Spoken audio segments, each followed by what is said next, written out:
Boom. I love that song. I don't know why. It just sort of sticks in my head. Hi, everybody. Welcome to today. I hope everybody's having a good day. I'm having a great day. Are you having a great day, Chris? Oh, am I glad you asked me. Just am. Today's musical choice is Snow. One chord to another. Check it out. Great album. Hey, Chris. Welcome aboard. So, I guess it's Thanksgiving for the Americans and maybe other countries. I'm not sure. Happy Thanksgiving. I'm thankful. I'm thankful for a relaxing. I'm thankful for a great deal. I feel very blessed, and there's a great deal of people in this world. Sometimes we forget to count our blessings and to take stock of them and to appreciate them. It's one thing to count them; it's another thing to appreciate them. But I hope everybody's having a good day. Okay, so today's page is posted. It is the suggestion from yesterday came from Miriam, and it was the incognito chicken witness. I like this a lot, just this phrase. I like it so much, I put the incognito chicken witness in space for a reason, because in all honesty, there is a part of me that wants to do more of these incognito chicken pages. I'm not going to do it today, but there's just some thoughts towards that, right? Today's suggestion, I'll type it in. I'm sorry. I'll type this in. A boy and his robot is the suggestion for today. From Joe G. Okay, J. Sorry. A boy and his robot. Yeah, I don't know. I looked in the book. That's one of the we're really getting down on these London Comic Con suggestions. I'm halfway through, I think, on all the ones that we got at the con, and I think that was a really successful thing to sit down at the con and to invite people to make suggestions. So, that same opportunity. There's a suggestion. That opportunity still carries over for anybody watching the stream or anybody hosting. Anybody that's checking out our posts, on Instagram, Facebook, Patreon. You can see all that stuff on the website. Anyhow, please feel free to make a suggestion of your own if you have some random idea. Hey, Chris, tried on turnips reenacting the Civil War. Whatever it is, whatever your idea is, we'll take a crack at it. Why not? Anyways, this page was drawn in black marker and white pencil and white ink on a blue heavy. I love how heavy and solid this cardstock is. From one of our 4 idea breakdowns that we had yesterday during the stream. And so that was the one that I chose. That is the one that I've done. There are still 3 other opportunities to be done in the future, but for now, we just did the one of the 4 that we talked about. So, hey, how you doing, Yolanda? Happy Thanksgiving. Chris likes the floating chicken. Excellent. I'm really glad. I had fun doing this for the promo for the show. Couldn't help myself. I had to put the chicken on my head, but. Yeah, this is a fun one to do. I'll switch the old camera here. The page was done as so, but it comes from these 4 idea doodles that we did, mapping out different potential opportunities of exploring a story from this suggestion, the incognito chicken witness. We had all the historical moments of the Americas, the dawn of mankind, chickens through time, and it's just a whole bunch of different events with the chicken involved in them, and then all the chickens different costumes on the outside. But I went with this, the chicken mankind goes to space. And the chicken's just there because, to me, I think that's the funniest. And just no chicken until the very end makes it funnier to me. Yolanda says, I am a Canadian as well, but thank you. It's always nice to give thanks. Well, that's what I was saying at the start, too. Yeah, it's like, it's the Americans' Thanksgiving, but it's always important to be appreciative of your blessings, right? To take stock and say thanks for things. So, and in that spirit, we're all together. So, I've pulled out some different inks and some brushes, and we got some pens kicking around. Today's suggestion is A Boy and His Robot. This is what I just drew off the top of the stack from the con. I did a convention in September, for those that don't know. And at our table, we had, hey, make a one-page comic suggestion for me. Just the same as I open up and offered everybody online. And we did that for people at the con. And we've got about 40 of them. And I'm getting close to halfway through, if not halfway through now. So, busy. But, there's still more to do. So we're ticking them off, as well as still doing suggestions that come from people in the stream or in the social media. So as I always say, if you have one, please feel free to put it in the comments for videos or posts, and let's get crack-a-lackin' on that. Corbin, do you have anything you want to tell people? That's mine. I guess not. Okay, I guess they did. I was wondering where these handwritten suggestions come from. Cool. Yeah, it was just a fun idea. We printed a bunch of these. Name, contact, and what's your suggestion? And the intent is to tell a bunch of them, hey, we did your page. But I keep getting caught up in a whole bunch of things to do. So eventually, we'll be notifying everybody, but, right? Right? Okay, so A Boy and His Robot is our idea for today. I don't really have anything planned. I don't really have anything in mind. I think I'm just going to get going on it. But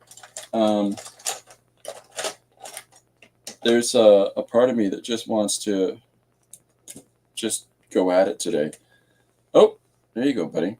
Yolanda says hi, Corbin. Yeah, saying hi back. Okay. And Chris says meow, Corbin. Okay. He's not very talkative today. Okay, so I've got Fudenosuke pen out, and I move this up and I move this over. So this is Light Fast. And this is a lousy paper I have here. Let me find a nicer piece of paper.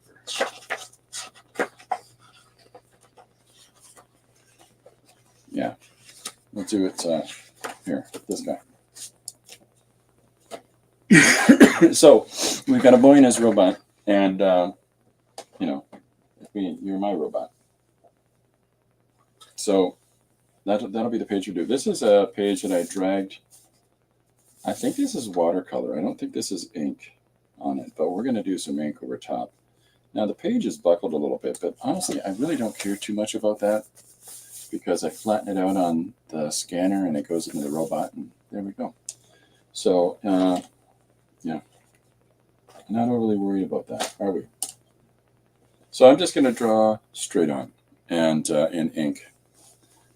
Maybe the boy can have a cat or dog robot. What do you think of that? Somebody's moving around upstairs. Okay, well, we're going to just get going. There's a cool movie out right now. This is kind of a fun thing. I haven't seen this yet, but there's a new film out right now called The Creator, which looks absolutely gorgeous.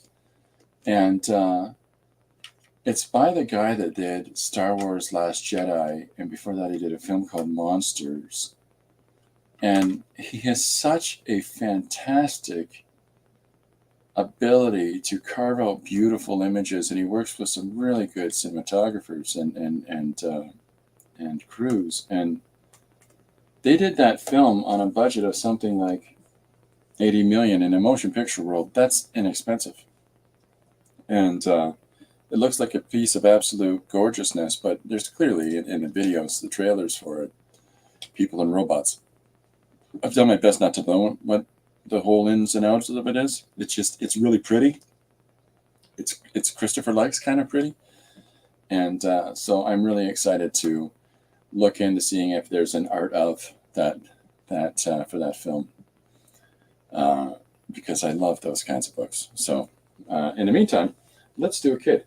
The whole point I'm mentioning now is that there's a looks like a little kid robot. I think, I don't know. Okay, so I'm just going to draw in the marker today, and then we're going to have some fun with washes. Let me make sure that this is going to work in the first place, and get some ink wash going. I follow a guy named Ace of Clay on YouTube. He's really good. Awesome. Is he a robot guy? I used to listen to a band called Ace of Base. I have no idea what I'm talking about half the time. Let's see if I can get my. This is ink from a tube. This is printer's ink, actually, and it works as a soluble ink. So I just want to make sure that I can use it in conjunction with the pen that I have here. And for those that are joining late, because I've been forgetting to mention what I'm listening to as I'm working today, it's One Chord to Another by Sloan. Great Canadian band. If you hadn't had a chance, check them out. Yeah, I think everything's going to go fine here. So, excuse me. We're almost completely recovered at this point from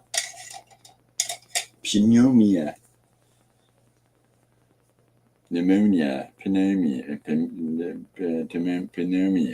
however we can try to pronounce it with all the letters. Okay, so we're going to draw our little guy, wide-eyed and bushy-tailed, and, hoping that we're not making mistakes.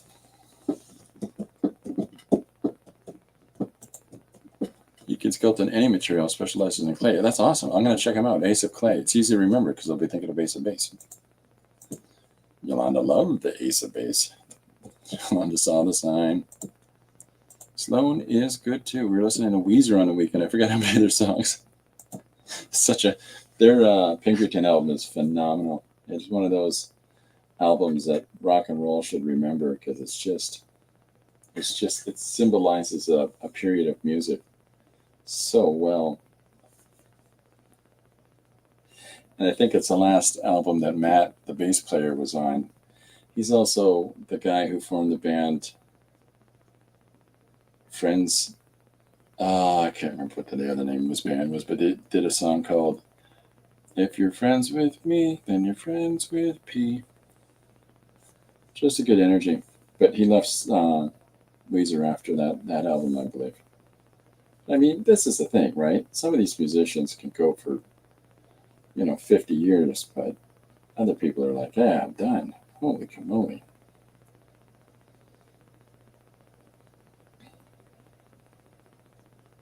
So the nice thing about these pens, I've said this before, I'll say it again, because of the way the tip of this works and the beautiful way that it's put together, in my opinion, that I've come across, it's the best brush tip pen that I've ever noticed. And it's all about pressure, so you can thicken up your line, you can really thin up your line. And it's one, and of course there's the variations between the two. And to find that in such a simple pen, what a gift. We were at Dairy Queen. There was a Pinkerton poster on silent auction. We thought it was a weird location for their vibe and listened to them all the way home. Oh, fantastic. Fantastic.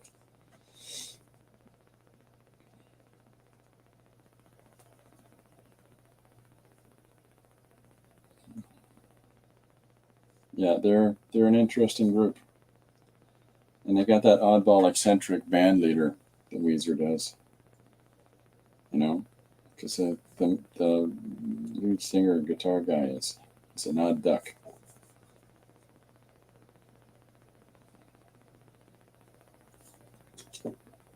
That's it? You had enough of me? I think baby's calling him upstairs.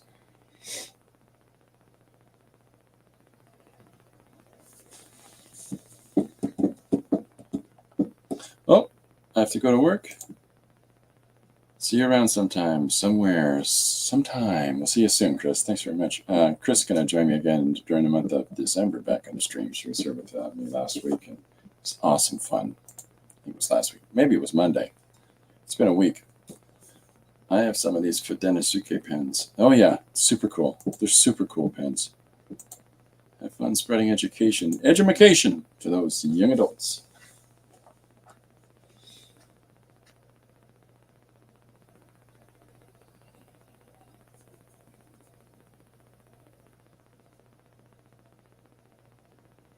There's a new band that I want to check out right now here in Canada called Trans Canada. And it's, it's a bunch of it's one of the guys from Sloan is one of the guys from the Bare Naked Ladies. It's like a bunch of Canadian performers, and they're awesome. It's just that I've heard a couple of the little bits of them. There's some of their songs, and it's all covers. They're covering Canadian performers throughout history of Canada's pop music, and just looking forward to it. FUDENOSUKE. It's a hard one to spell. Yolanda's saying I can't spell the name correctly. It's a tough one.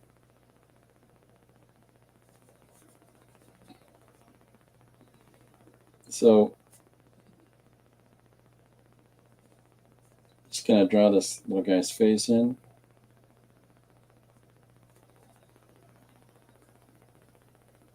It's been a long couple weeks for Lori and I. I'm sure we had the grandkids with us for a weekend, and boy, I got sick from one of them, and just I think the best I felt started yesterday, and it was just sort of a long road until then.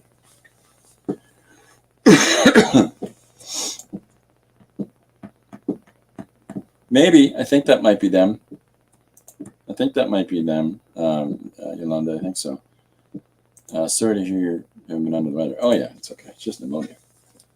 And I say that, realizing people go, pneumonia. I get pneumonia. Okay, so we're drawing our little guy.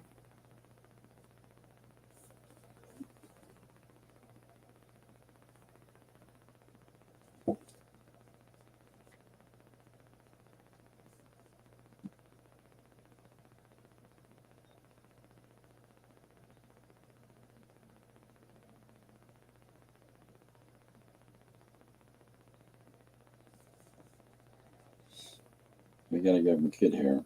Kid hair, specifically boy hair, is always messy. So I hope everybody's having a good day wherever you are. If you're in, Canada, the States, if you're on holiday or not, whatever it is, I hope you're having a good day. Is anybody working on anything they want to talk about? I always leave this open to people. Let us know.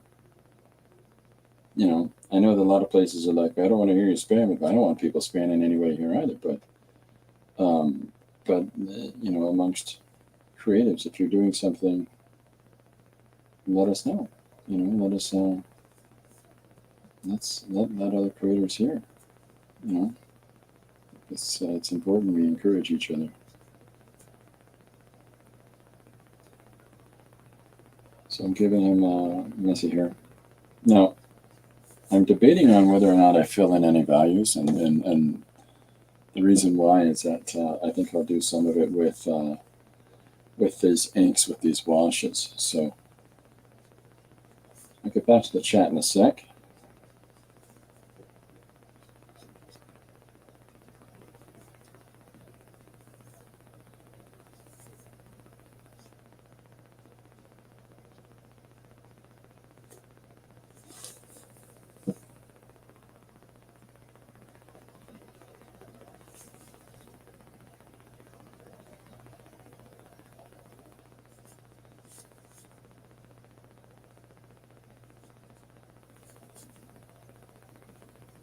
here. Just want to finish this little guy.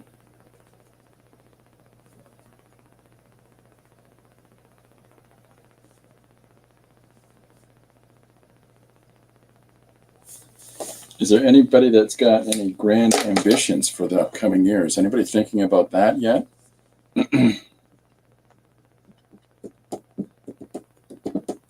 I am Googling the Trans-Canada Highwaymen now. GCH looks interesting. Oh yeah, check them out. They look really cool.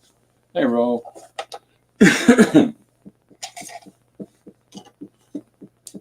All right, so I've got an orange ink here. Let's see if we can get it back to life. It sits here for a while. I might have to pull the orange out. Yeah, I think so. Yes, sir. Hello. Hello, Corb. Just make one.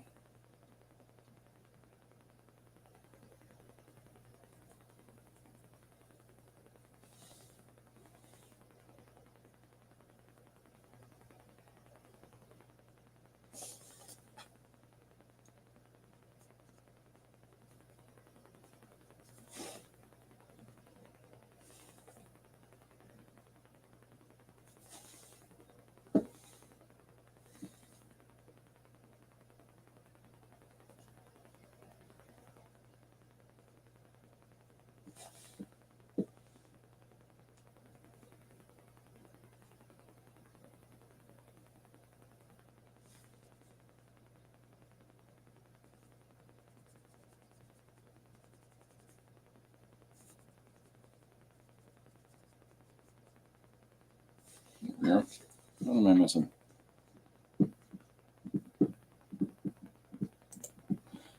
Raul wants to do more art studies in 2024. Yolanda wants to be more consistent with creative time videos and streaming in 2024. Yeah, but you had a lot on your palette this year, like that palette instead of plate. You're welcome.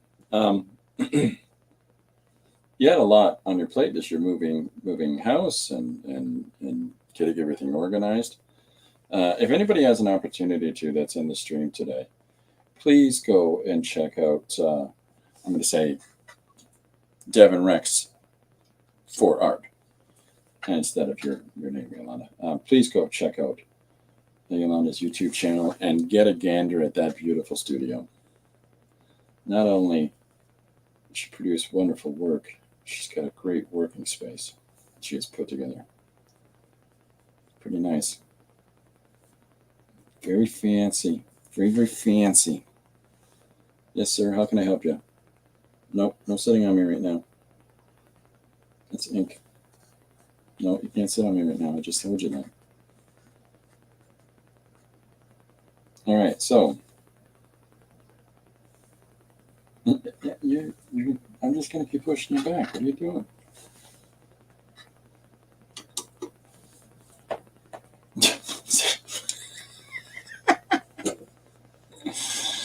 Oh, man. What did you do? I just said no. This cat, eh? He's doing it anyways. What a turkey. Sit down. Sit down, Jack. Okay. So, can you give me any value out of it? No. Well, go into here.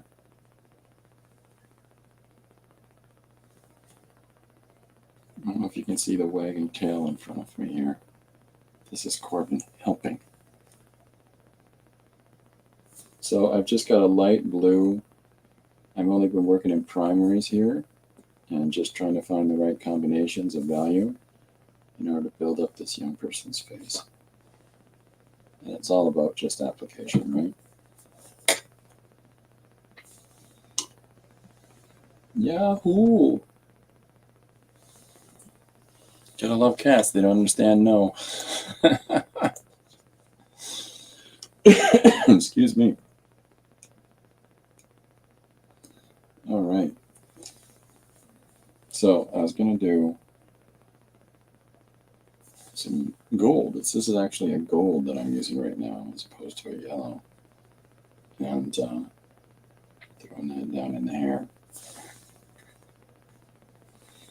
So then we're going to move right into our next panel, our next image.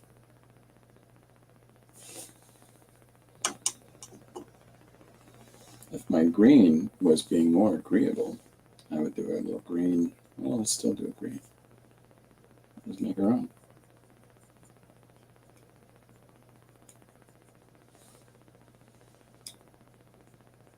Okay.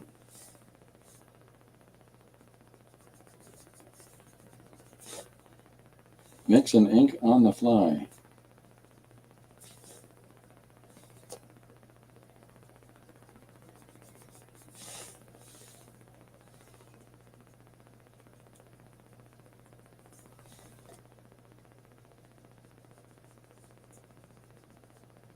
Okay, so there's our first panel of our little guy. There's our boy. Now, one of the things that we could do is we could draw the boy and then draw the robot, you know, and or we could just sort of dive into the story. We've already got our boy, and let's just introduce the robot as part of him, as part and parcel of him. That's all this. Yep. All right. Okay. So let's explore. So one of the things I talked about yesterday, when I was scribbling out all kinds of different compositional arrangements, all kinds of different compositional layouts for pages, and those of you that were in yesterday's stream, you'll know what I'm referring to. And if not, if you want to look back on it, what I do is I talk about the idea of a page broken down, and in this context, I'm using the landscape formula that I usually draw in. The alternate to that, of course, is the portrait formula for sequential storytelling, which still has the same objective, and that is to get from the top left corner to the bottom right corner. And it's the same here. And however you go about doing that and move the viewer's eye around, if you're going to go across the page, but still have lots of space below that, you need to, it's almost like, for those that are old enough to remember typing, on old typewriters, you would type across the line and then you'd have to send the carriage back and it would drop down one line so you could type the next line across, right?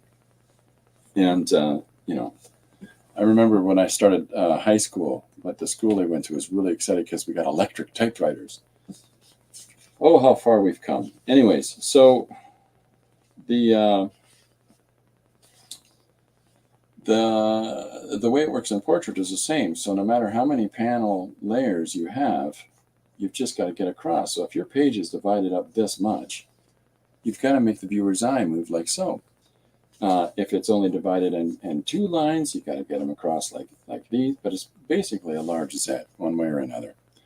And or even if you, in some of these other examples I showed, was an open panel where you still want the viewer's eye to move from here to here, and then we've got different alternatives for here's another open panel, but it's got small boxes in it to fit into the context of the story. You know, all these different approaches to storytelling are all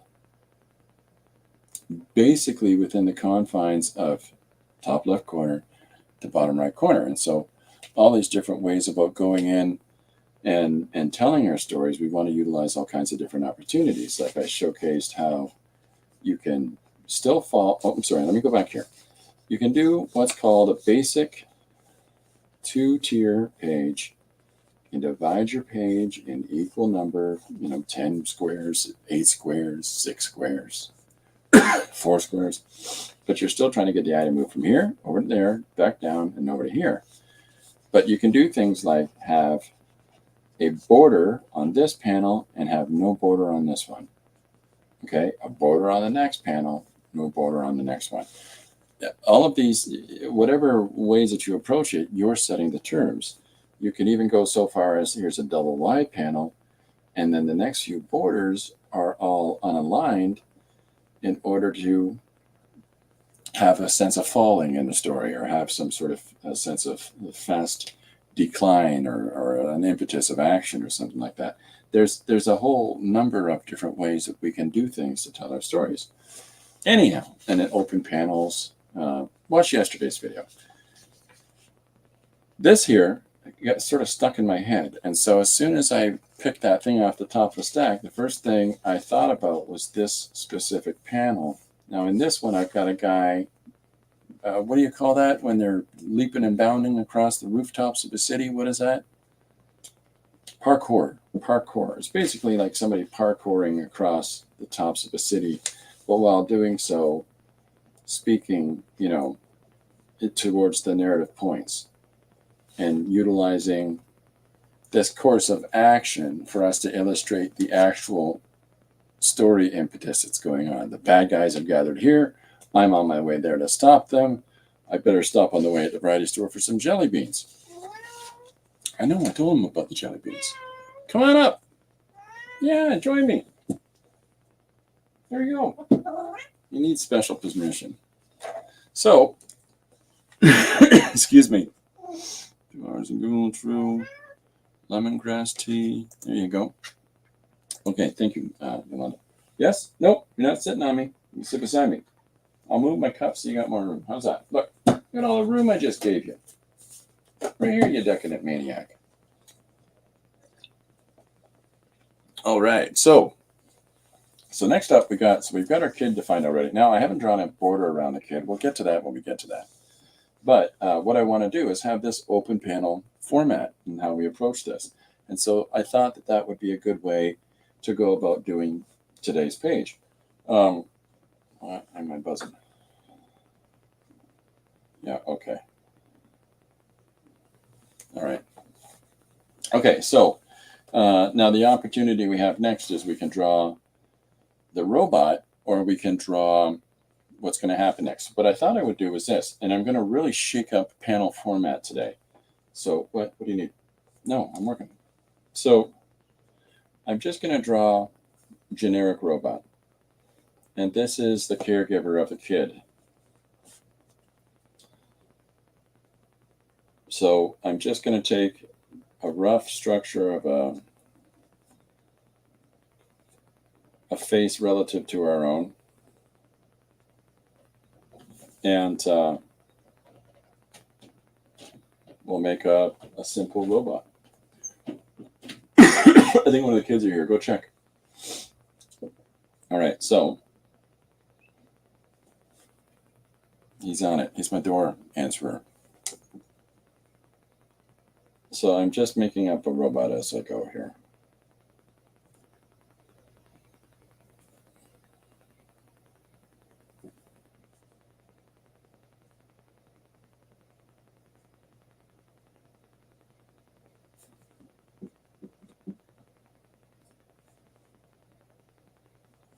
And then the idea being, here's the boy, here's his robot, and then let's get right into the story from that point forward.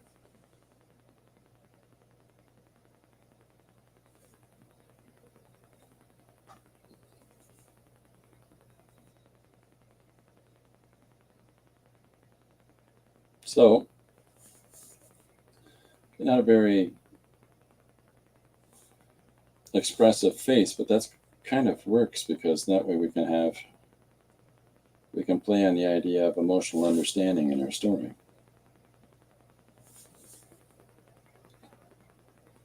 All right, so here's our guy. I'm gonna give him a little collar so he has mobility in his neck to move around.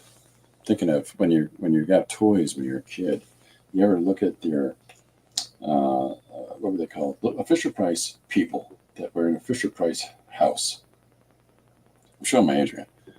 And they had these little pedestal heads. Like the head was a little ball and it had a skinny little neck that went into the body, but the neck had full mobility. And it's because it's just a ball and post system. So I always think about that when drawing artificial things, is that would be the best kind of neck to have. Okay, so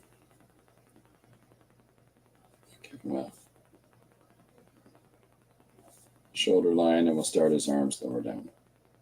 Good, we got through our robot pretty quickly. We did it, gang.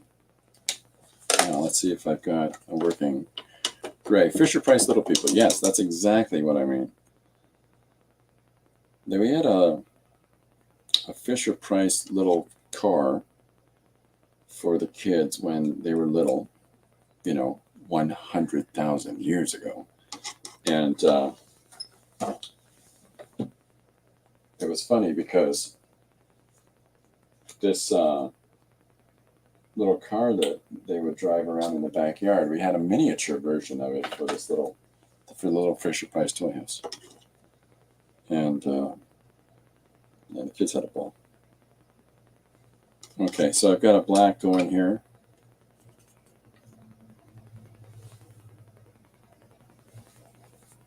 See how much. Lighten them out a little bit more. And I've completely sullied my water immediately. Just because I want a light gray wash go through here.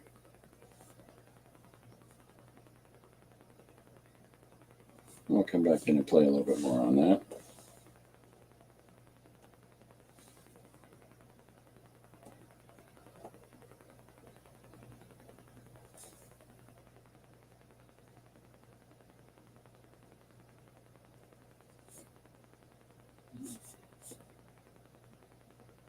Okay, I'll let that dry for a sec. Excuse me, pardon me. I'm almost through it. It's just now my lungs are just trying to recover. And that's going to be a couple of days. So.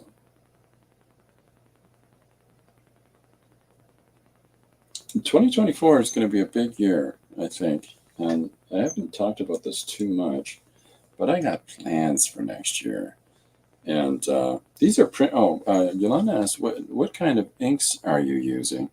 These are printer's inks that I have here: the yellow, the red, the blue, the black, the gold, and a white I don't have in here because that'll immediately get contaminated, right?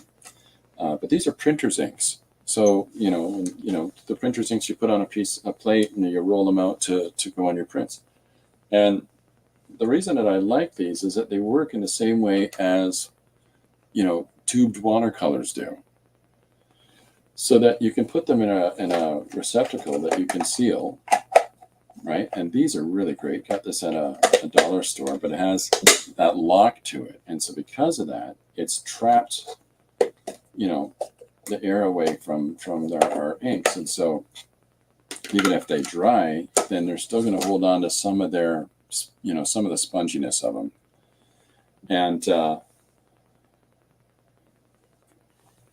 it's a great way to be able to work with ink without having to fart around with all of the ink jars, or to, just it's quick, it's easy. Here we go. Now the other things that I use are these, and these are Daler-Rowney's. These are acrylic inks, and I have a few of these guys. In addition to that, I've got some small Schaefer, Winsor Newtons. But these are not, when you put these inks in a container, like so, they're going to dry out. Same as the acrylic, because it's acrylic. And, somebody I know picked up some acrylics thinking, oh, I got a whole set of them, so that way I can do the thing you're doing. I'm like, that's the ones I said don't do that to. Acrylics are the ones that won't work that way, because as soon as you put them in the container, they're going to dry out. He says, I'll check when I get home. They dried out. And I felt bad because I felt like I'd steered him wrong.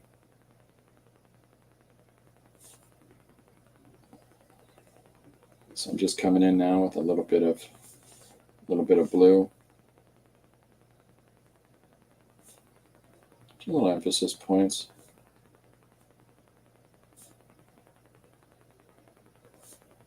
There we go. Okay, so for those of you that know, I consider Sloan to be Canada's The Beatles. And and the reason I say that is that not only are they really versatile in their songwriting, but they switch instruments. The whole band can switch instruments. And I'm really impressed by that. I've always been really impressed by that. That versatility as performers is just wonderful. But they're really great songwriters, and there's really great styles that they have in their playing. So I really like Sloan. Like block printing inks. I'll just get them out. How about I just get them out to show you?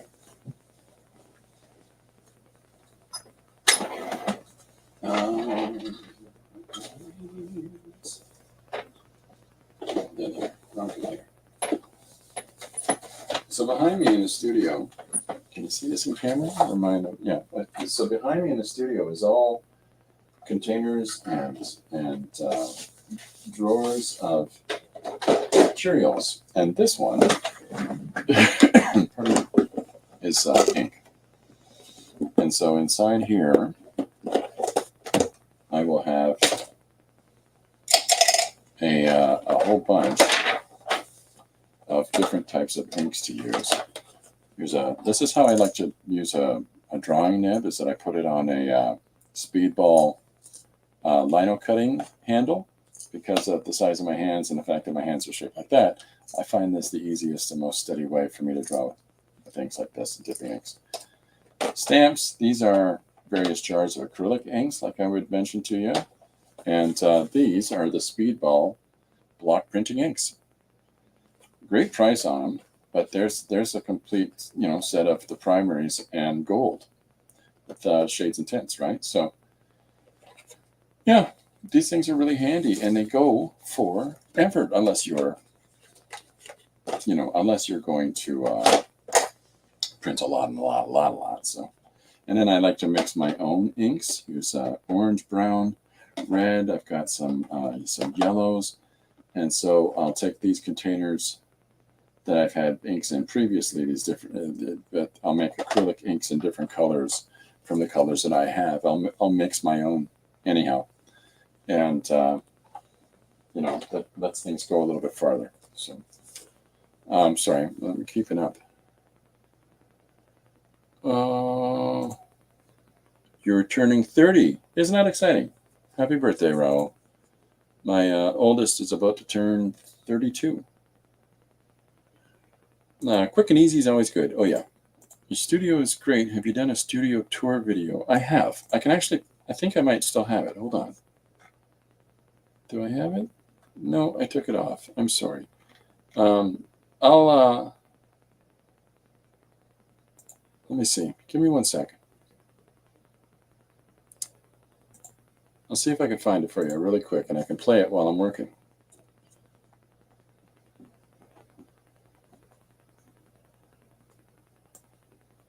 Just bear with me for a moment. Playlist. Pardon me.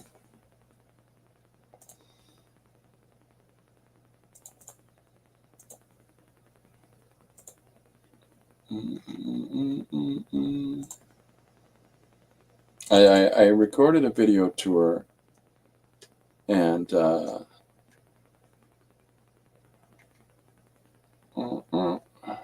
not sure what I did with it. I'm going to be honest. This might be it. I think I've got it.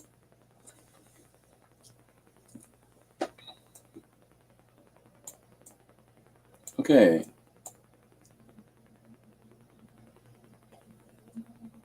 Yeah, so no sound.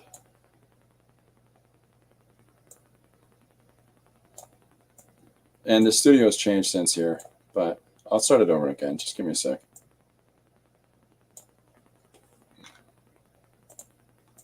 Okay, this is the studio tour. Now, I've taken the television out of my studio and flipped the couch around and stuff, but and this is, for whatever reason, reversed. But if you turn left, it turns right. You know what I mean? Yeah, so I took the TV out, but there's books everywhere. I have some block printing inks, Speedball brand though, or not Speedball brand. I used it in Jelly Plate yesterday. Oh, excited. I didn't get to see your video yesterday, so I'm really looking forward to that. I've added another, oh no, there it is. I just put the 4 feet on my desk. Yeah, so this is how big my desk is. So organized, amazing studio. There's a voiceover, but I can't get the sound on here right now, and I'm not going to fart around doing that more. So canvases I'm working on behind me. There's a traditional working space. There's a digital working space. Second traditional working space for the jobs I do that you don't get to see. And then again, there's lots of tools, materials. I took the books off that second shelf and filled it with more paints and tools and whatnot. So, and I built my desk I built this whole setup myself out of, yeah, I've got some DD stickers up on one of my containers that holds paints. I used to do 8 by 16, 8 by 24 paintings and stuff like that. So 16 by 30 is the biggest thing I've ever done. But that was in pieces. The books are off that back shelf behind me, though, because I filled it with more of these drawers and things. So that's the studio. I hope that was exciting. Great filming setup too. Oh, thanks, Yolanda. Excuse me. I just need it easy so that I don't have too much thinking. But I think I'm caught up. Yeah, the DD gave me a few stickers there. Oh, it was exciting. Oh, well, I'm glad. Okay, so I don't know if this will. Let's just stay away from it because I don't know if that'll wash out. So I'm just going to throw a little bit of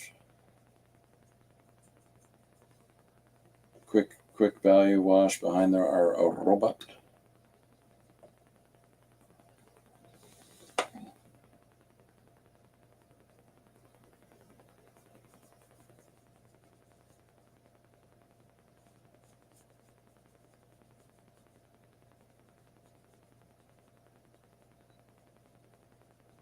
Okay, so there's those. So my thought was immediately to get into story. And so one of the thoughts that I was having about this page is that I don't have any narrative for it. I don't have any specific story for it. But what I thought I would do is play on this idea for a page because I like that kind of a page. I've done a number of them. And, oh, I didn't show you something today. Here's a quick peek. So here's the page I did today that I posted, the Incognito Chicken Witness. But I also, for the patrons that I have on my Patreon, it's like $3 a month, and they get weekend pages. And so I'm finishing off a number of those right now. But I posted this one today. The suggestion for this page is comparing dogs to doodling. And it's just such a silly idea, but I had a lot of fun doing it. This is just sketches on a piece of paper that I did and added in some more sketches that I diffused the color and made it yellow instead of a black pen or whatever I used. And then digitally colored up the page. But this was a fun one to do. You know,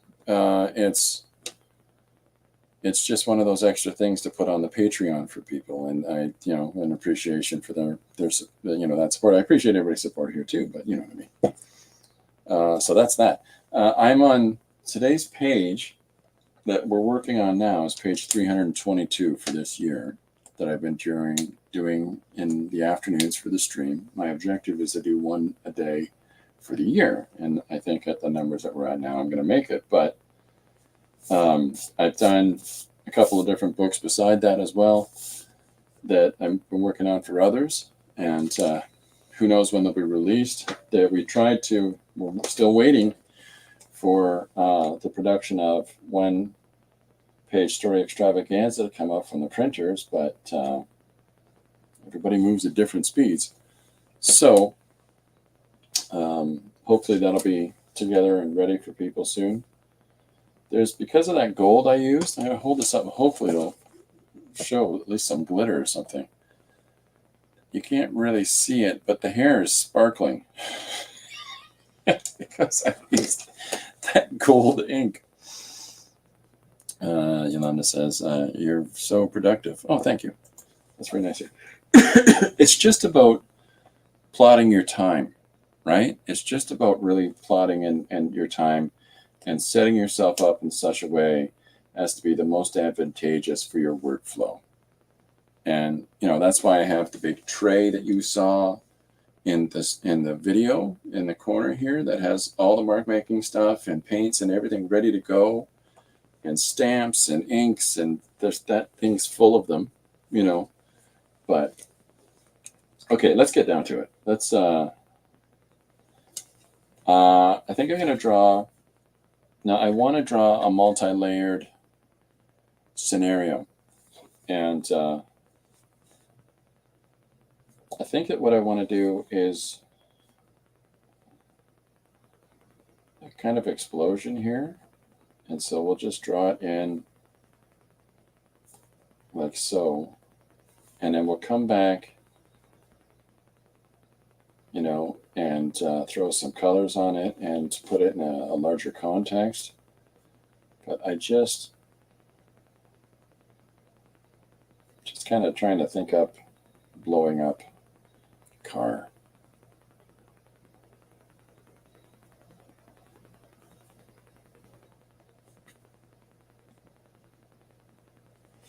All right, so here's our big boom, big bad. Now, when I talk about coming through and cleaning up and doing some extra stuff to it after, one of the things I'm referring to is that when I scan my pages and I'll put them in the computer, I'll put like the word boom across the bottom of the explosion. And that facilitation of being able to scan an image and then put it in Photoshop and then digitally play with a couple of little things is how I do all the lettering. It's how I do the nice clean borders and edges on stuff. But, you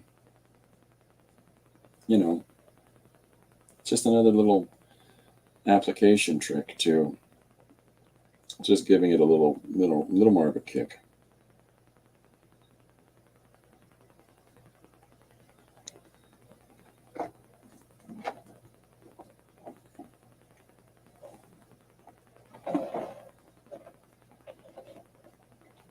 What the heck is going on?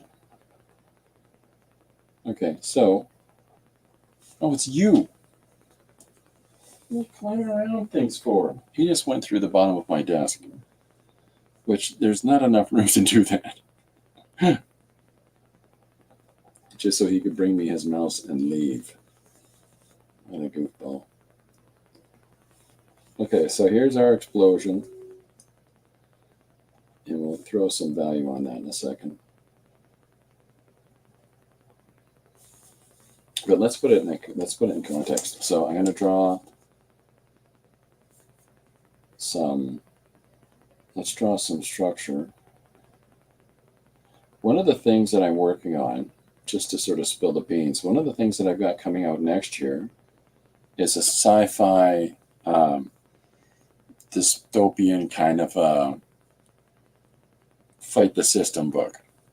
Is basically what it is. And it's set in the future, and the intention is to try to make it excuse me, predictive, so that I want to the cities that I'm designing right now, and I'm starting to rough out in my head and scribbling on my paper in my sketchbooks, is for it to be multi-layered and really compact and really populated, streets and cities, and similar to the Guizhou area of, and I'm probably mispronouncing it, of China, where they've got cities that have like 23 levels, but you're in a mall.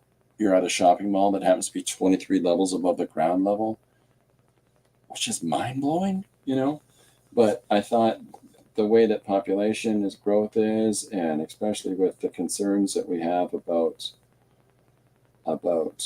warming and water table raising and things like that, I think that we'll start to see North American cities become so densely packed as well.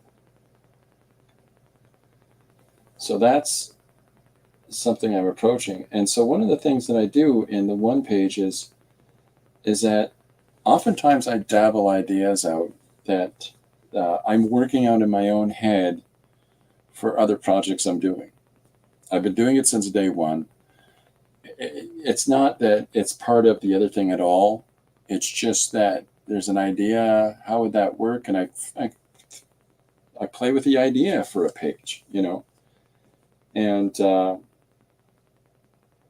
this is what I'm going to do with this, is that I'm going to draw a multi-tiered environment where we got a highway up here and there'll be a highway here, and then this explosion's down on the third level down. So Ilana says, your work always looks very polished. Oh, well, that's very nice of you. Thank you.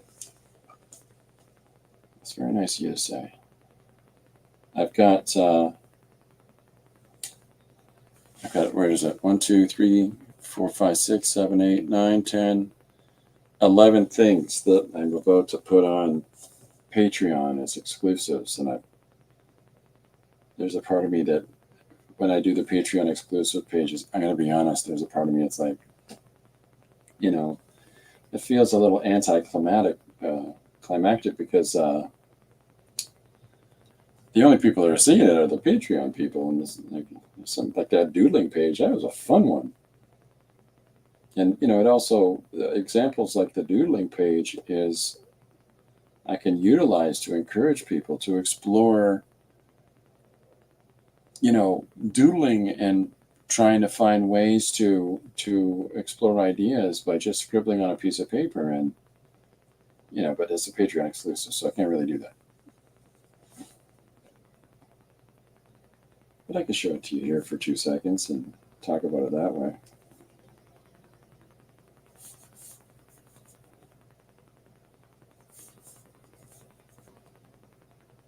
So I'm drawing the highway up top. Excuse me. And then we'll come in and we'll put some value to it, some tone on it.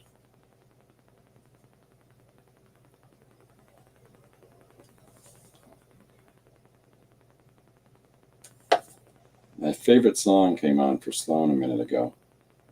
It's The Lines You Amend. Such a great song.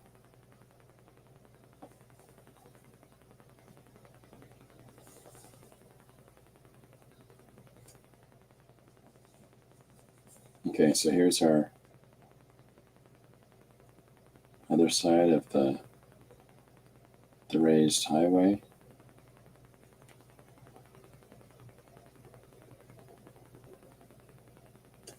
There we go. So there's our top tier, and then I'll put a tier underneath this one that moves off like so. Yeah, I know if Janet is visiting today, I know, Janet, that rulers exist, you know. I know.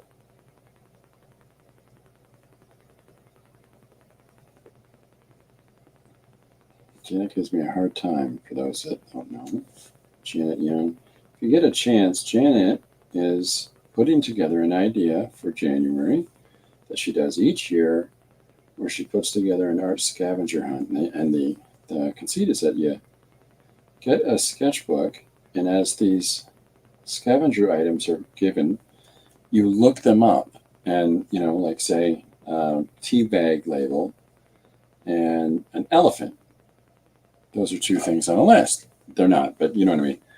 And so you got to make a composition on one of the pages of your journal, of your sketchbook, or whatever it is you're using, that incorporates that tea bag and that elephant in a composition, or just a composition incorporating the tea bag, or just a composition incorporating the elephant. You know what I mean? But they're pretty. It's a fun thing, and it's a good challenge for people, I think, because there'll be all kinds of things in there to push you out of your comfort zone and have you learn different approaches to the way you work, and it'll have you trying different things that you don't normally do. So if people are interested, give it a crack. It looks compelling to me. I'm going to put sneak another little layer right here. And then the idea is the sky peek through, but let's just finish this layer. I'm just working my way down. Where are we at for time? We're at an hour. Okay. I'm just working my way down to the explosion layer. And at the explosion layer, I'm going to draw the little boy going, "What?" and the robot go, "Ah," and then I get to have the robot react. So that is where I'm getting to by establishing this panel, these two characters, this panel, and then this image right here. I've smudged something. And then this image right here is going to be a tightening up of the two of them here. I'm going to draw it slightly larger right there to emphasize the point. And then, you know, the rest of it becomes the robot reacting and, you know, the robot protecting his boy. Excuse me.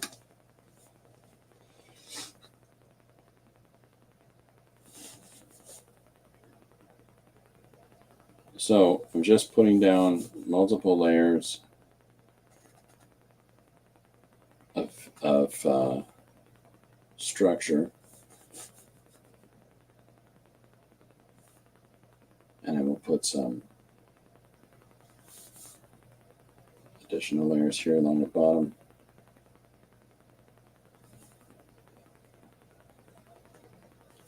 So now we've got, whoops.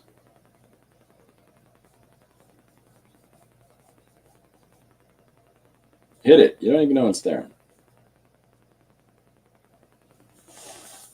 Okay, so we've got ourselves all the way down to the ground layer.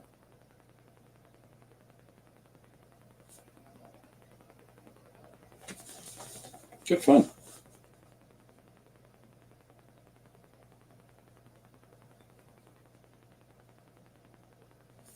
We'll draw one more. But let's do this. Let's just, for our own awareness, I'll come in with this blue. Arlene's joined us. Hi, Arlene. Happy Thanksgiving. Oh, Yolanda beat me to it. Good to see you. Thanks for stopping in. I hope you're having a good Thanksgiving day. So this is the difference is the same. Okay, so I've got this blue that I'm going to put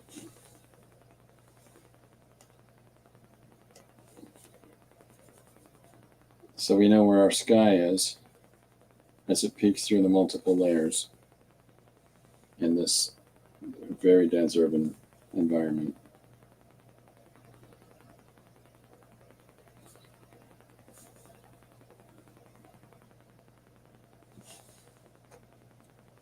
Hopefully that makes sense to others. Okay.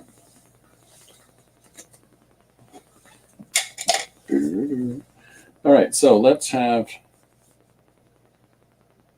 draw our little guy.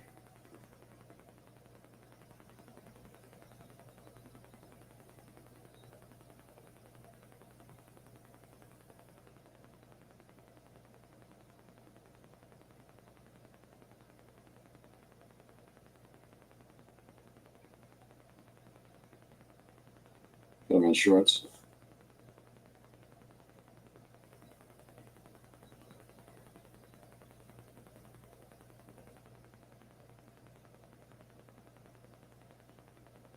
So there's a little guy. Hopefully you can see him.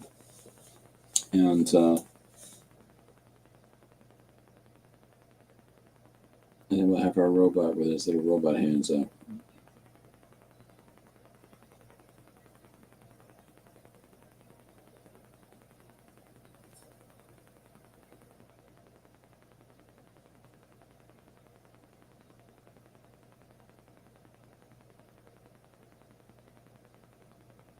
Let them stand a slightly different way.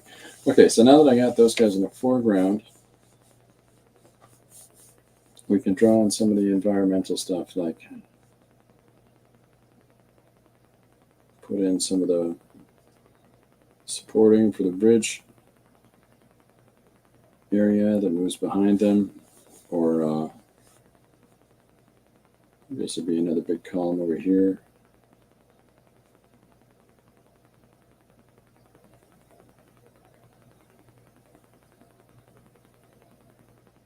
And put some items throughout. My phone is making sounds and noises. Okay, so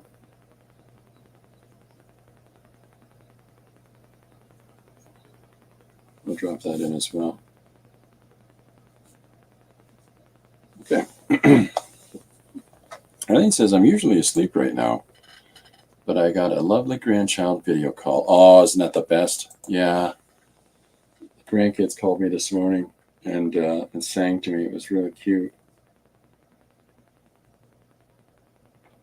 A little song for Grandpa. And they never finish it. You ever notice that? I don't know about yours, but the youngest ones never finish what they were saying.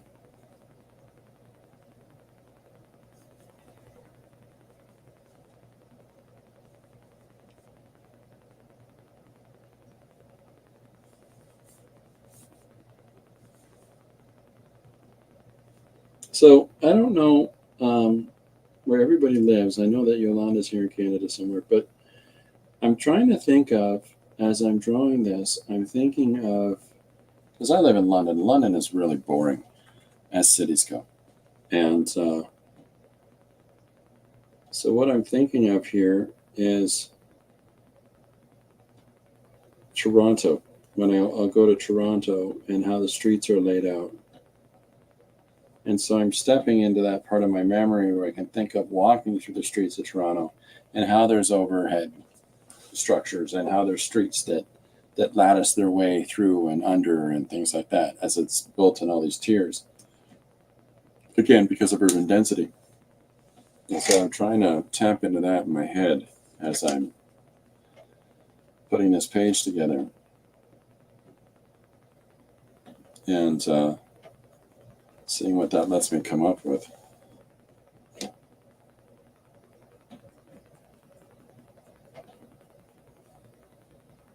All right, so we got some more values in here. So I'm going to throw some other colors in. These different tiers.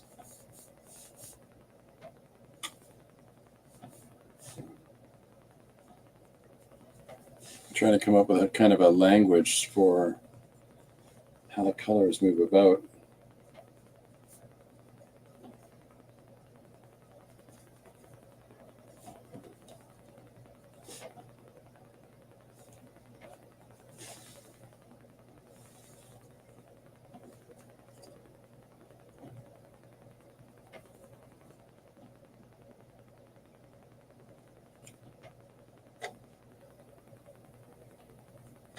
Well,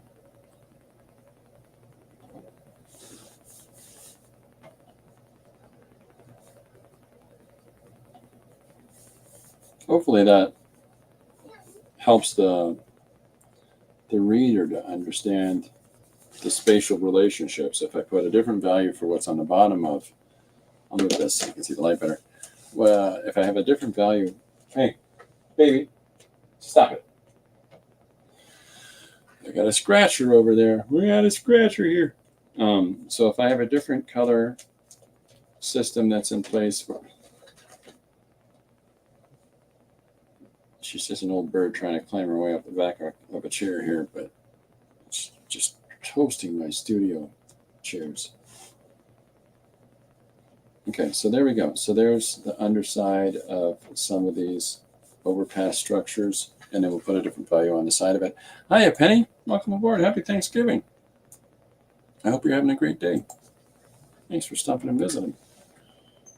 Appreciate everybody taking some time out of busy days. Okay, so I'll let this settle before I start getting too creative again with adding some more values and whatnot. Before I do, I'm just going to drop in little pokes of sky in that bottom level so that it connects it to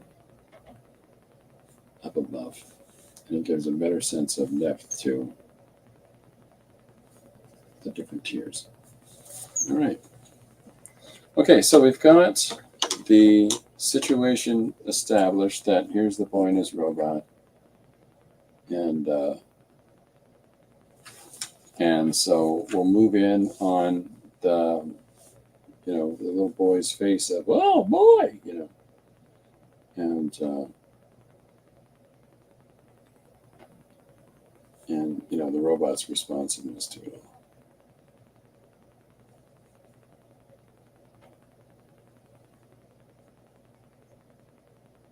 Trying to use really delicate and like soft little lines because they sort of give the sense of softer features. If you can have nice, thin, and manageable lines. So we're taking this part here, and I'm blowing it up a little bit for the emotional impact of it. And then this next panel that I'll do is to example the robot's freak out and protecting his boy. So Penny says, we're just packing up pies and ham to take to our daughters. It's the first time we haven't had dinner here, and I love it. Oh, good for you. That's such a big thing. Lori's family would get together almost monthly at her mom and dad's, and her dad built the house that Lori grew up in, by the way. And they had that house for 42 years when they finally moved to the city from the country. And every time the whole family would come to their house, and so when they moved to the city, a smaller city nearby, about 45 minutes outside of mine, and works like a suburb, everybody would want to come there, and it's like, no, it's just too much for them. It's a smaller place. So we'd started renting different places, and I can't tell you how much my in-laws enjoyed that. So good for you, Penny. That's so great. Yolanda says, very cool, Christopher. I remember visiting Boston, and their roads seem to have many levels. It's a crazy thing, isn't it? How they develop more and more on these raised tiers. But again, it's population density. It's population density and necessitation. So, okay, so I've got. Whoops! I was starting to get ready to color things again. So I'll just draw the young man's reacting. And then we're going to draw the robot starting to engage.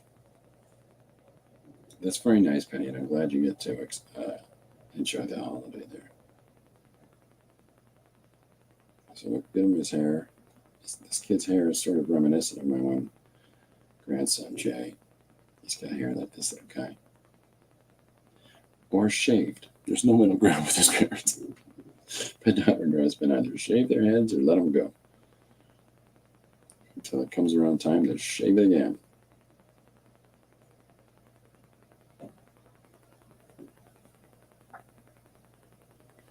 Kind of drawn, what was that? The boy and his dog. Davy. Oh, Davy. This kid kind of looks like Davy. But I'm trying to keep really fine lines as I'm going through here. I could use a different pen, but, that would make sense. I just don't entirely make sense. So we've got his little shirt. And I want to draw his little hand up.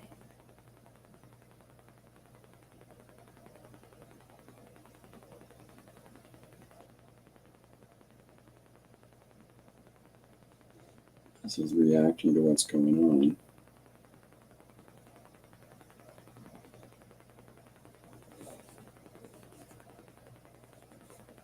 Let's move this arm so it's not just like this. Let's switch it up.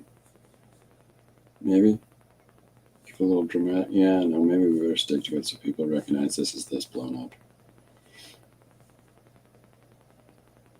So, and it's, again, this is the same as anything else that we're drawing. We're just going into our head and thinking about how things work. How does a t-shirt work? What's thinking about the basic underlying shapes of things as we draw them, and how those shapes make up the form.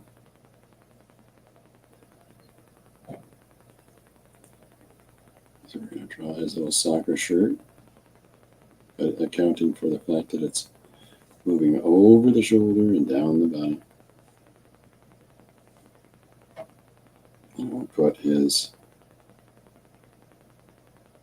the sleeve as his arm comes around like this. We know that that sleeve goes like that, so okay. Good work, team. What's up, baby? I have a 14-year-old cat named Baby. 15. She's going to be 15 now. She's good fun. She's always all the time. That's her engagement sound. So we're going to put his other little fingers here. This hand will be a little bit different expressively than the other. Have it fanned out. And then there's the palm. Oh no! Arlene says, I'm starting to go off. Starting to doze off at the desk. Going to bed. Y'all have a blessed afternoon. Well, thank you very much, Arlene, for coming and hanging out and spending some time with us. I appreciate that. Go and enjoy a good sleep. Have a great, wonderful day, and really appreciate you coming by.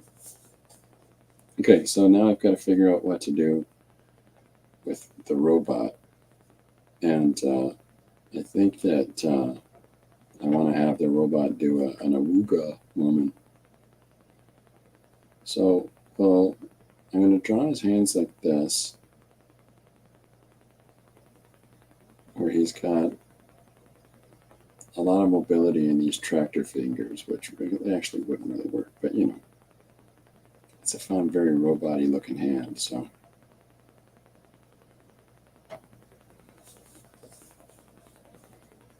And that way it lets us have some fun. We got a few more minutes here. So, I think I'm going to have his eyes telescope a little bit. And by telescoping, I mean they're going out of his head.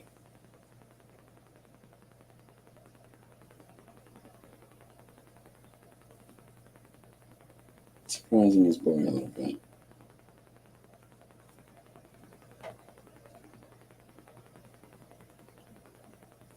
Let's have it go a couple little, you know. Because I'm not penciling, because I'm just drawing straight on, I'm trying to think about the whole shape.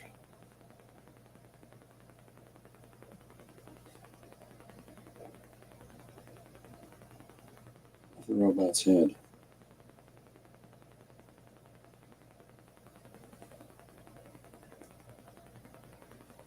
There we go.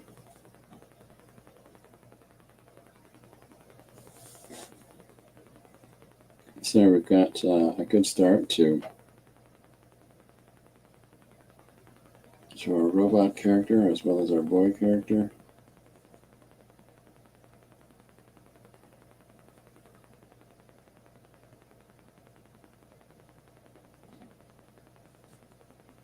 And we'll put his second hand. You see the back of that hand as it is punched up and in play, just like the other one is, but we're seeing it from the reverse side. So, and that moves off panel. So there we go.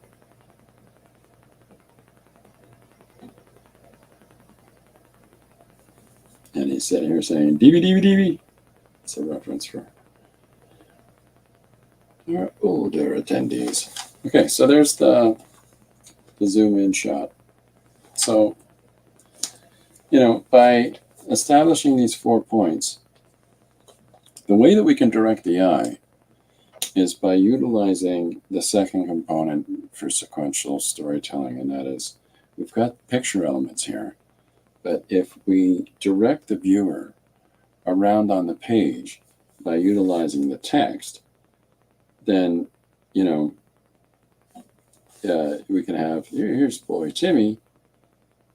Timmy was downtown with his robot when something exploded in front of him. And this is Timmy's robot. His robot was very upset, and so we've directed the eye like so through the panel spaces, and so it allows us to be in control of where how our reader reads the page. And so when you're doing the images, I always tend to suggest that people draw the entire panel.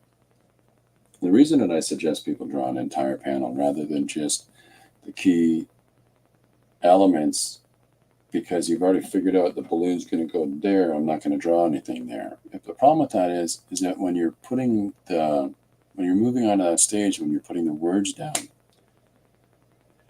well, you've left that space empty. So you're stuck with that now. So if you want to move your balloon over to here to say this, and that was here, and you're reallocating it to there, it says the same thing. But now you've got this void that you didn't take into account as you're drawing your composition. And if you've got all of this part of your composition really well rounded and complete, but this random empty space over here, that doesn't do anything for you. So some people get upset about losing some of the image when they go over it with balloons. This isn't about the art, and this isn't about just the text. This isn't about just the story. It's not just about the visuals. It's about the fusion of the two together.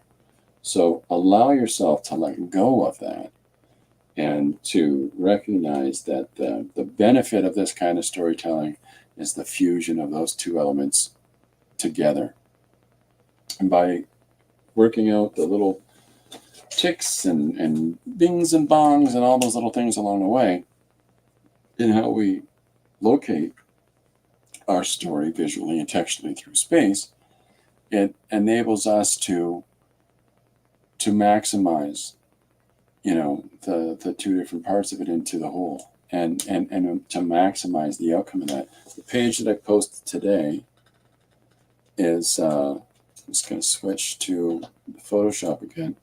The page that I posted today, not this one, the incognito chicken witness in space, is an example of this, because blast off as a textual element in this page, and this is a page pretty much without text, but blast off being incorporated into the page the way it is, well, I've lightened up the overlay so much that you can see the spaceship blasting off. So the two of them together do the same job. Spaceship blasting off. The spaceship's blasting off. Or the word blast off can be supplanted for having to draw the spaceship blasting off at all.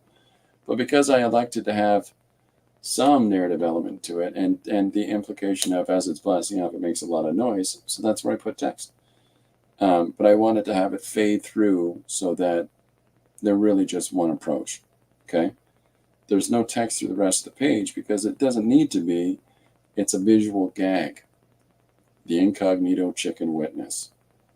It's a chicken that shows up in random places, witnessing the trials of mankind. And mankind goes to space, the chicken's there.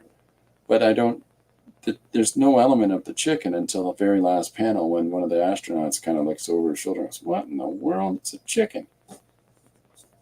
It's fun for me, and maybe some of the readers will look at that and get a zing out of it. The other one that I showed you that is a Patreon exclusive for my Patreon followers today.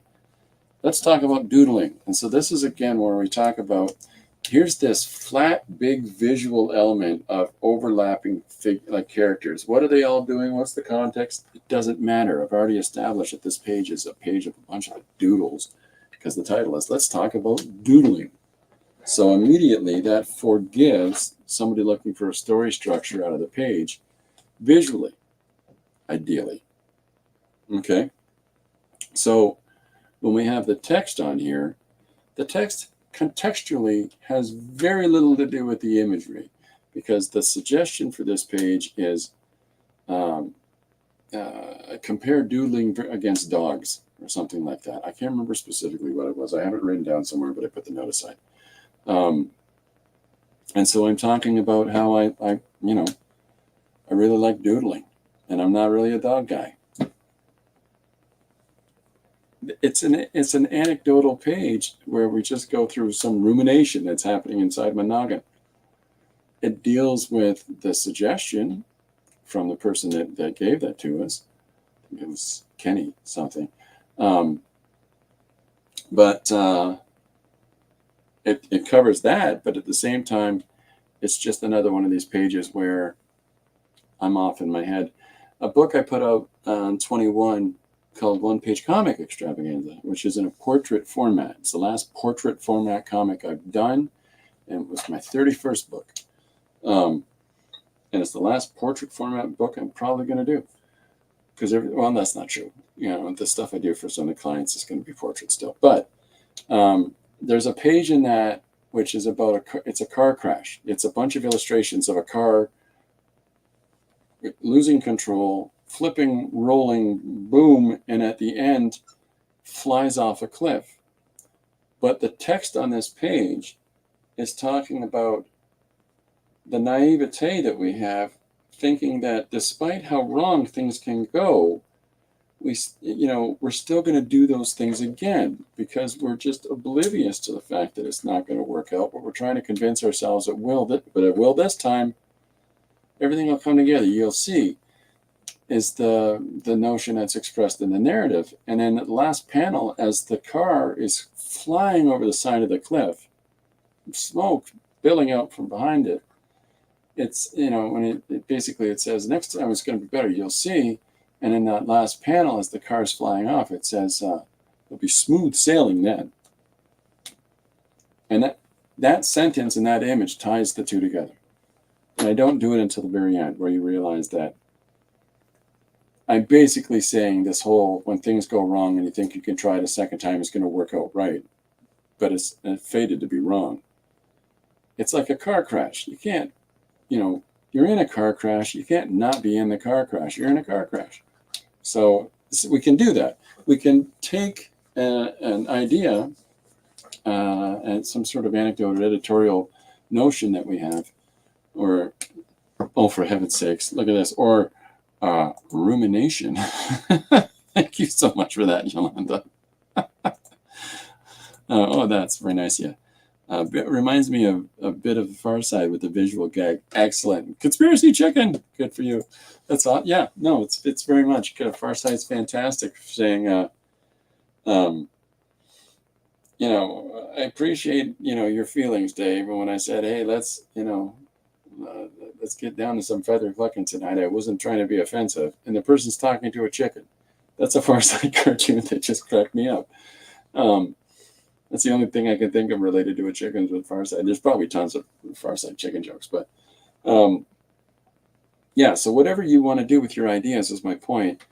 The visual component can work with it, or you can connect it to it. Let's talk about doodling. Visually, we're illustrating the doodling point. Textually, we're illustrating the points about dogs. Let's talk about doodling. The page is to compare dogs and doodling. So I've done that. But I've done that using one visual and one textual. And so my point is, I highly, highly encourage everybody to try to incorporate text in your visual imagery. I think that if you think about text in your visual imagery, then you'll see that there's a deepening of the layer to it. Now, I'm not talking about verbose explanations of what the visual image beside it represents. I'm not talking about those. That's pointless. If the work doesn't work as the work, it just simply isn't sufficient. But if you try to embed words in there into your compositions, you can nuance deeper ideas, or you can nuance a furthering of your creative intent. And there's some absolute brilliant artists that use semiotics, language in art. Pat O'Brien is one from London here. Patty Gunn O'Brien, I'm sorry. Patty Gunn O'Brien would incorporate text into her clay, and she put words moving in and out from the flat surface to be displayed on the wall. If I'm remembering correctly who the artist was of that, and if I'm not, I apologize, and I'll look it up and take it back with the proper name on the next stream or so. So there's such a wealth of people that'll use a word in a piece that takes the piece in a second direction. So it's fun to try to incorporate, and it doesn't have to be just locked into sequential storytelling like a superhero book. You know, it's limiting. Hiya, Riri. I didn't realize you joined. I'm sorry. Remember the Farside Boneless Chicken Farm? No, I don't, but I'll have to look that up now. It's Riri's favorite. Oh, excellent. Yes, I definitely will. Definite food for thought, Christopher. Penny has to go. Hey, happy Thanksgiving, Penny. Thanks for coming and hanging out. Flop chicken's all about the farm. Oh, of course it would be. It's brilliant. And I'm not suggesting that anybody that just does visual images as their work is wrong. That's not what we're talking about here. I'm talking about investigate for yourself the application of those two components together. I think that sequential media, excuse me, can be so much more than just what we're general understanding of it is here in North America. Kids' books, superhero books, angsty goth emo books, historical editorials. We can do whatever we want with it. That's the whole point. So this is some of the jelly plating. I'm going to pop this on before, I'm just getting on and doing the thing. Here's the jelly plating piece I'm working on. I'm getting a little more successful at transferring images now, but they're still diffused enough that I can just use this as a flat source to work on and not have to incorporate elements of the images into the elements of pardon me, the story that I'm putting over top. I almost drank my paint water. My voice is still recovering. I'm sorry. So this is me drawing a story on top of this jelly-plated paper. The smoke billowing in the background has nothing to do with the image in front of it. It's just more texture for the image. And so we can use something like this, pardon me, and take it someplace else. It's all how we explore our line making. It's all how we explore our visual creativity and how we try to turn things left and right, because that makes it ours, right? You're going to do something different than I am. You're going to do something different than I am. You're going to do something different than they are. So, Yolanda says, well done transfers. Oh, that's very nice. Thank you. Well, clearly my voice is saying I've had enough. But I want to thank everybody for coming and hanging out today. It was very nice for people to take time out of their holidays that are, in places celebrating holidays, and to take time out of your day in general. I appreciate it. That's so nice of everybody to come and hang. Thanks for streaming. I'm so glad I had time to stop by today. Hey, look at that. I just read letters and understood what the words meant. I'm not very good at that. I appreciate it, everybody. So tomorrow I'll be back, 2 o'clock, 2 p.m. EST, and I will be posting the page that we started today, Boy and Robot, and in the morning before the stream. And then if anybody has any suggestions, as always, send them to me. I love them. I love those suggestions. And let's take a crack at it. If anybody sees any of the suggestions that I've worked from, and I post them on every page that I post, what the suggestion for it was. So if you see a suggestion in that text that you want to try, please do it. It's not going to be the same thing. You're going to have a completely different look and a different style and a different hey. And I'd love to see it. I'd love to see what each of every one of us are doing. So, and with that, I think I will say toodaloo until tomorrow. And it's my birthday. It's been a really fun birthday party for me today. Thanks very much, everybody. I'll see you tomorrow. Bye for now.